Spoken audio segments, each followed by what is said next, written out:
Welcome to Electrified. It's your host, Dylan Loomis. A very happy Friday to all of you. And of course, a quick shout out to my newest patrons, Alfred and Trent. I greatly appreciate the support. So today I actually want to start quickly by reviewing Tesla stock for the month of August.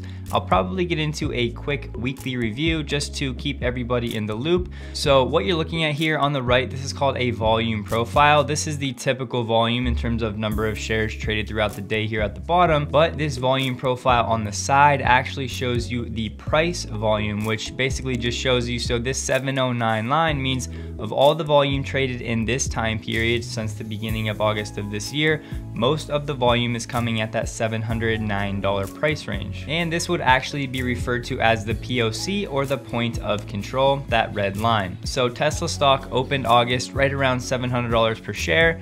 As you can see, after about 2 weeks, it had dipped around $50 per share for about a 7% dip, and then later recovered and closed the month, as you can see, August 31st, right around being up $35 per share, closing at about $735. And the first 3 days of August, we have had a slight dip of around 1%, and currently today at time of recording, we're trading at around $727, with the market cap sitting around $720 billion. And I think each week on Friday, maybe I will add in one more indicator or one more level of resistance to slowly bring everybody up to speed in terms of what we're looking at here and what we are tracking. But of course, I don't want to do this unless most of you would find it valuable and enjoyable. So please take a second to let me know. Each Friday, would you like me to spend around 60 seconds going over something like this, a review for each week? Chicago Glenn on Twitter shared an R2-D2 inspired Tesla Model 3, and this is hands down the most elaborate, wild wrap I have ever seen on a Tesla.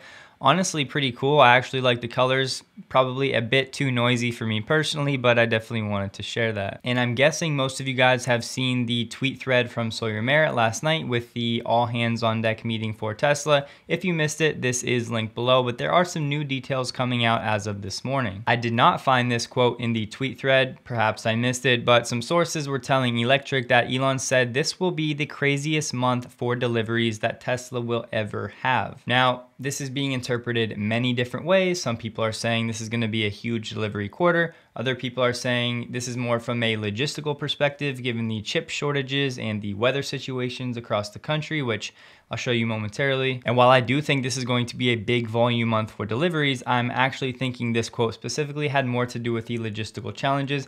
Elon has been talking about trying to smooth out the delivery flows that they'll be able to do when Berlin and Texas come online, because that export situation will hopefully lessen to a certain degree, meaning that Tesla's style of heavily producing for export in months 1 and 2 of the quarter, and then that third month of each quarter being massive deliveries where all of the employees are overworked. They're of course trying to smooth that out, and having those new factories online should definitely help over the next 12 months. And think about it, if craziest just meant a huge delivery number, that would mean Elon is saying this is the most cars Tesla will ever sell in a month. That's not true. So that's part of how I come to my interpretation. But speaking of these weather events, I am hoping that all of you out there are staying safe. As you can see, there was major damage from Hurricane Ida in New Jersey as Tesla Paramus, the service center roof, actually collapsed. And initial reports are saying that this location will be closed for several months to fix the damage. So at this point, we are unsure if deliveries at this location will be delayed. But on top of this, I'm not sure if any of you saw what happened in New York the other day,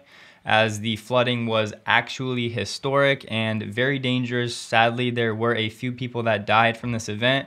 It has since subsided as this was a flash flood situation. But as most of us know, a lot of the experts are attributing events like this to climate change. So once again, so important for Tesla and their mission. But when it comes to chip shortages and weather events and everything that is going on at the moment, it is a very difficult time for the auto industry. And of course, the optimist in me wants to think that we're going to get back to some sort of normalcy here soon, but I can't say that with any level of confidence. So Tesla is just going to have to do the best they can to navigate this situation. Tesla China analyst on Twitter just gave us an update for the August sales number coming out of Shanghai for the domestic deliveries excluding export exports. They were previously at 10,400 in August. Now they bumped their figure up to 14,800. So that's a pretty big bump, and that would bring us to a month-over-month increase of 72%. We should have official data sometime in the next week. And this is exactly what I am hoping that Elon is wrong about yet again, because he has said before that the Model Y and the Model 3 would maybe be coming without a steering wheel.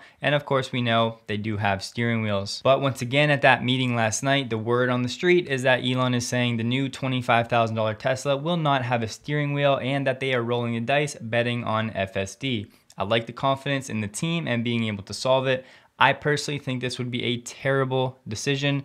There are millions of people that, no matter what's going on with FSD, want to have a steering wheel. They do not want to trust their lives to FSD, especially in the first few years that it is out. We have to remember there are billions of people that don't follow Tesla like we do, and they are going to have next to zero trust in trusting a vehicle without a wheel. Think of all the edge cases where a car can get into a compromised situation.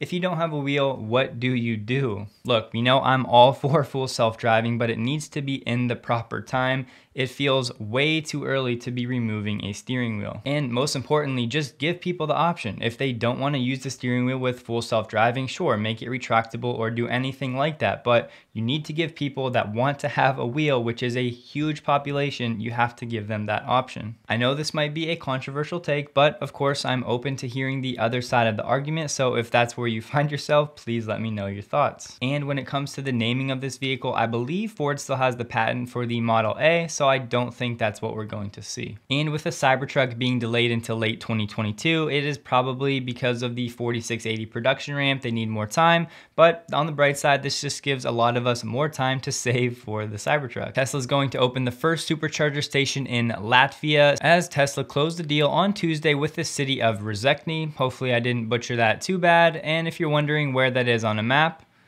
here we have it. I'm not showing you guys this article because of the headline. I just want to show you the data from Switzerland. As you can see, so far this year, their BEV sales, the percentage of all auto sales being battery electric vehicle, is 7.5%. And the total plug-in share, which includes hybrids, is now pushing 27% so far this year. Do not be alarmed by that headline, because as you can see, Tesla didn't have any deliveries for the month of July, as it was one of the first months of the quarter where they are making the cars for export. And France, Europe's second largest auto market, saw plug-in EV market share hit a record almost 20% in August of this year, close to double what it was in August of last year. And the #1 bestseller, doubling up the second place Renault Zoe, the Model 3. Our friend Jordan at The Limiting Factor tweeted, "The debate about battery cell form factor is dumb. Tell me the pack level performance and economics. The ideal form factor varies with chemistry, use case, and pack design." Elon replies, "Generally agree, but probability of thermal runaway is dangerously high with large pouch cells. Tesla strongly recommends against their use." And sadly for GM, what is at the heart of their EV strategy? Large pouch cells.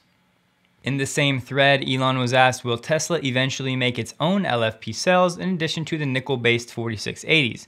Elon said iron, the last element made in a star, appears likely to exceed nickel by 3 to 1 or more. This fits in line with a big theme of this channel, that things are transitioning to the LFP, or the iron phosphate chemistry. We've been talking about that for months now, and Elon keeps confirming it. It looks like the F-150 has hit 130,000 reservations. According to the website, it looks like it's $100 to reserve a Ford F-150 Lightning, but as mentioned, their goal for production is only 80,000 a year in about 3 to 4 years from now, so it's gonna take them a while to fulfill that demand. And what percentage of people will actually follow through with a purchase is still a huge question mark, but there's your latest update. Sawyer tweeted he was told the Model 3 Standard Range Plus range dropped by a mile, which is an odd update, but he also said Tesla has launched a 24-foot wall connector, which is much longer.